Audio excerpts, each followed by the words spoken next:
Hello বন্ধুরা, cute Barbie village স্টোরিতে তোমাদের সবাইকে অনেক অনেক স্বাগত জানাই।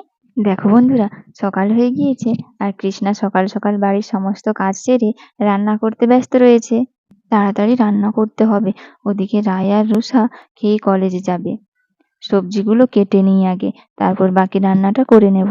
কৃষ্ণা এই কথা বলতে না বলতেই মিষ্টি তো ঘর থেকে বাইরে বেরিয়ে এলো। কি রে, তুই বাইরে চলে এসেছিস? আয়, আমার কাছে এসে বস। আমার রান্নাটা হয়ে গেলেই তোকে খাইয়ে দেব। হ্যাঁ মা, আসছি। এই বলে মিষ্টি তো তার মায়ের কাছে গিয়ে বসে পড়ল। মা, ও মা, কালকে তুমি আর পিসিমণি বাজার থেকে কি সব পুজোর শপিং করে আনলে? আমাকে তো দেখালে না। আমাকে দেখাও না, কালকে কি কি কিনে এনেছো তোমরা? আমি এখন রান্না করছি তো, এখন কি করে দেখাবো বল? এখন না রান্না করলে অনেক দেরি হয়ে যাবে। পিসিমণিরা আবার খেয়ে কলেজে যাবে। আমি সব কাজ সেরে নিই, তারপর তোকে দেখাবো, ঠিক আছে? না মা, আমি কিছু জানি না। আমাকে এক্ষুনি দেখাও, আমি এখনই দেখবো। আমার জন্য তুমি জামা এনেছো? আর মিষ্টি যখন এমন ভাবে তার মায়ের কাছে বায়না করতে থাকে, তখনই রায় আর রুষাও ঘর থেকে বাইরে বেরিয়ে এলো। কি হয়েছে গো বৌদি ভাই? মিষ্টি কি নিয়ে এত বায়না করছে তোমার কাছে? হ্যাঁ গো বৌদি ভাই, আমরা ঘর থেকে শুনতে পেয়ে বাইরে বেরিয়ে এলাম। আর বলো না, দেখো না, মিষ্টি তখন থেকে আমাকে একই কথা বলেই চলেছে। পুজোর জন্য যেসব নতুন জামা কাপড়গুলো কেনা হয়েছে, সেগুলো এখনই দেখবে। তোমরাই বলো, এখন তো আমি রান্না করছি। এত সব জিনিস এখন বের করে দেখাতে গেলেই রান্না করতে অনেক দেরি হয়ে যাবে। বৌদি ভাই, তোমাকে এত তাড়াহুড়ো করে রান্না করতে হবে না। আজকে আমরা কলেজে যাব না। হ্যাঁ বৌদি ভাই, রুষা ঠিকই বলেছে। রোজ রোজ কলেজে যেতে ভালো লাগে না। আজকে বাড়িতেই থাকবো। আর বৌদি ভাই, মিষ্টি তো ঠিকই বলেছে। জামা কাপড়গুলো এখানে নিয়ে এসো না বাইরে। আমরা আর একবার সব ভালো করে দেখে নিই। যদি কোনো ডিস্টার্ব থাকে, তাহলে পুজোর আগে তো চেঞ্জ করতে হবে। না হলে আবার পুজোতে পরবো কি? সবই ঠিক আছে, কিন্তু এখন আমার রান্নার কি হবে? এখন তোমাকে আর রান্না করতে হবে না। তুমি এখন জামা কাপড়গুলো ঘর থেকে নিয়ে এসো। আমরা এখন সবাই মিলে জামা কাপড়গুলো দেখবো। কি মজা, কি মজা! আমরা এখন সবাই মিলে নতুন জামা কাপড় দেখবো। ঠিক আছে, তোমরা তাহলে সবাই আরেকবার করে জামা কাপড়গুলো দেখে নাও। কিন্তু অতগুলো ব্যাগ আবার বাইরে নিয়ে আসবো? তার থেকে বরং তোমরা সবাই চলো আমার রুমে। ওখানে তো সব রাখা আছে, ওখানেই সবাই বসে দেখে নেব। তোমরা তাহলে চলো আমার রুমে। আর মিষ্টি, তুই ততক্ষণ তোর ঠাম্মিকে ডেকে নিয়ে আয়। আর কিছুক্ষণের মধ্যেই তো সবাই কৃষ্ণার রুমে চলে গেল। আর সবাই মিলে একসাথে নতুন জামা কাপড় দেখতে শুরু করলো। এই যে, এখানে সমস্ত নতুন জামা কাপড়ের ব্যাগগুলো রয়েছে। রাই, রুষা, তোমরা এবার সবাইকে দেখিয়ে দাও। ঠিক আছে বৌদি ভাই, আমি সব জিনিস সবাইকে তাহলে দেখিয়ে দিচ্ছি। তাহলে প্রথমেই এই ব্যাগটাতে দেখি কার জিনিস রয়েছে।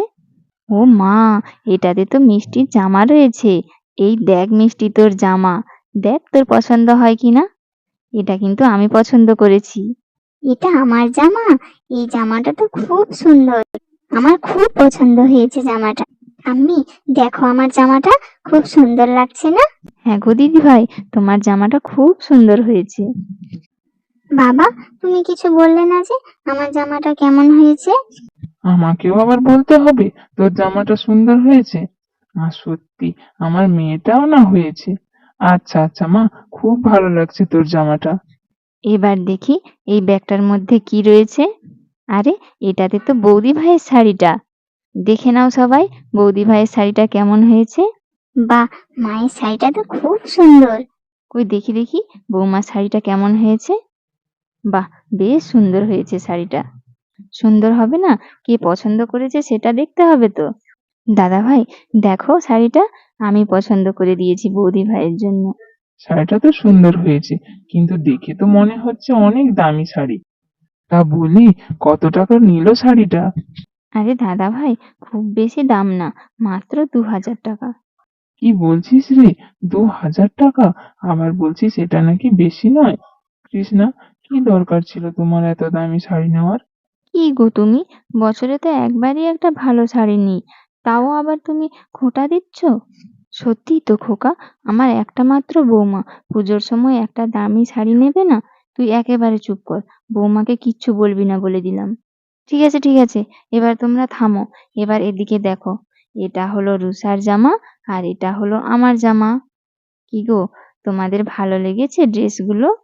হ্যাঁ পিসিমণি, তোমাদের দুজনের ড্রেস দুটোই খুব সুন্দর, খুব ভালো লেগেছে আমার। সত্যি রাই, তোমাদের ড্রেসগুলো দেখে মনে হচ্ছে আমিও যদি এইরকম ড্রেস পরতে পারতাম কত ভালো হতো। কোনো অসুবিধা নেই বৌদি ভাই, তোমাকে একদিন আমাদের ড্রেসগুলো পরিয়ে দেব, কোনো চিন্তা করো না তুমি, ঠিক আছে? এই দেখো, এই যে এটা হলো মায়ের শাড়ি। কি গো মা, পছন্দ হয়েছে তোমার শাড়িটা? আমার তো অনেক শাড়ি রয়েছে, তোরা আবার আমার জন্য শাড়ি কিনতে গেলি কেন বলতো? কি যে বলেন মা আপনি, বাড়ির সবার জন্য কেনা হয়েছে আর আপনার জন্য নেব না, এটা কখনো হয় নাকি? সবার লাস্টে দেখো, এই যে এই ব্যাগটার মধ্যে দাদা ভাইয়ের জামা প্যান্ট রয়েছে। দাদা ভাই, খুলে দেখো তো তোমার পছন্দ হয় নাকি? ছেলেদের আবার পুজোতে নতুন জামা প্যান্ট লাগে নাকি রে? সত্যি তোদেরও কোনো খেয়ে দিয়ে কাজ নেই, আমার জন্য নতুন জামা প্যান্ট নিয়ে চলে এসেছিস। দেখেছো তোমরা, আমি বলেছিলাম তোমাদের দাদা ভাই ঠিক এই কথাটাই বলবে। বুড়ো লোক একটা, তার আবার নতুন জামা প্যান্ট দরকার হয় নাকি? ঠিক আছে, হয়েছে, তোমাদের আর ঝগড়া করতে হবে না। এইবার দেখো, আমি সবার জন্য কত জুয়েলারি এনেছি। বাহ, খুব ভালো লাগছে। কবে কিনলে গো তুমি এতগুলো জিনিস? বৌদি ভাই, আমাদের কলেজের সামনে একটা জুয়েলারির দোকান আছে না, আমি ওখান থেকেই কিনে এনেছি জিনিসগুলো। মা, পিসিমণি, তোমরা কিন্তু আমাকে পুজোতে খুব সুন্দর করে সাজিয়ে দিলে। পুজোতে আমি কিন্তু নতুন জামা পরে অনেক সাজুগুজু করে ঠাকুর দেখতে যাব। তো বন্ধুরা, আজকের গল্পটি তাহলে এখানেই শেষ হলো। ভিডিওটি ভালো লেগে থাকলে একটি লাইক করে দিও আর চ্যানেলটিকে সাবস্ক্রাইব করে আমাদের পাশে থেকো। ধন্যবাদ।